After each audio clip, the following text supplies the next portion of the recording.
Compute Materials for Earthworks in Civil 3D, created by Ahmed Dnour.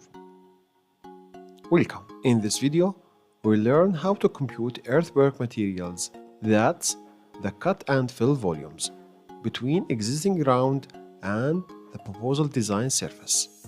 This process helps engineers plan excavation, embankment, and estimate cost with precision. Why we compute earthworks?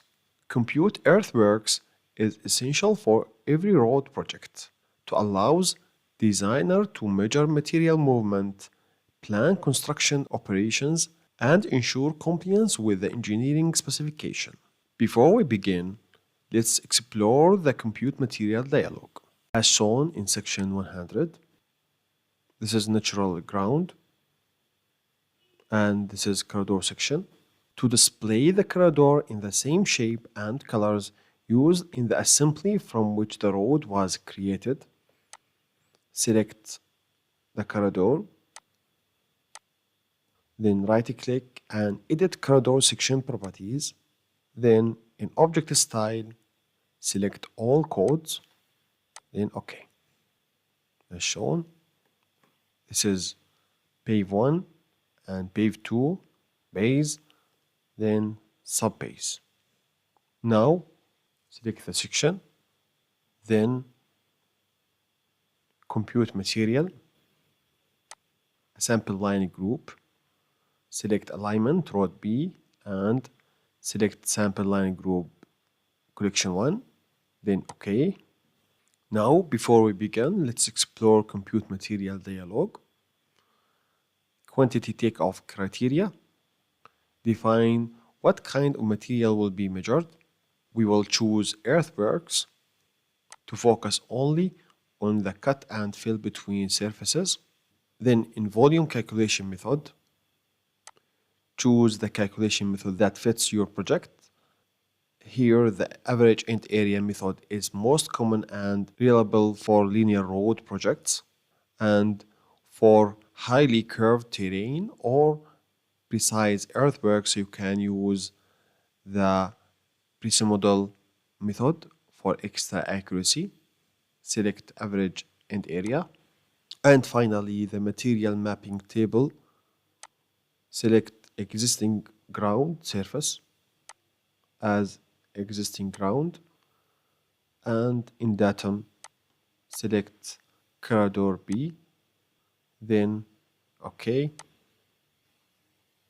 Of our calculations are showing in white hatch for the cross-section of the area to be cut or fill. To change the style, follow this step. Select section, then in view group properties, go to sections.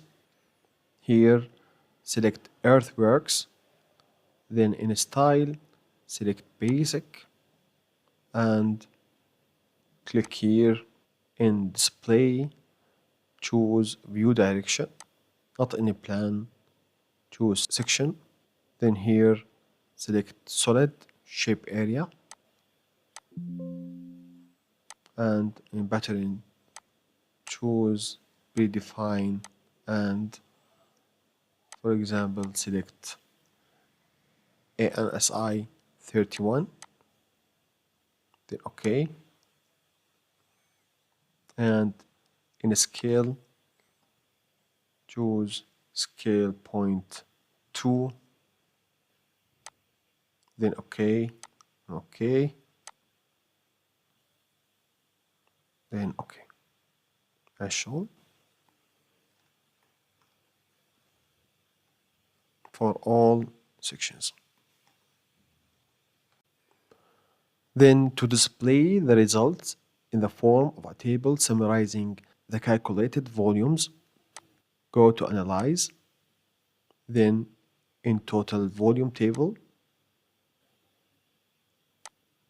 select Cut and Fill, and Road B, Sample, in Material List, select Material 1, determine maximum row per table, 20, and maximum table per stack, 3, then OK. can put it here.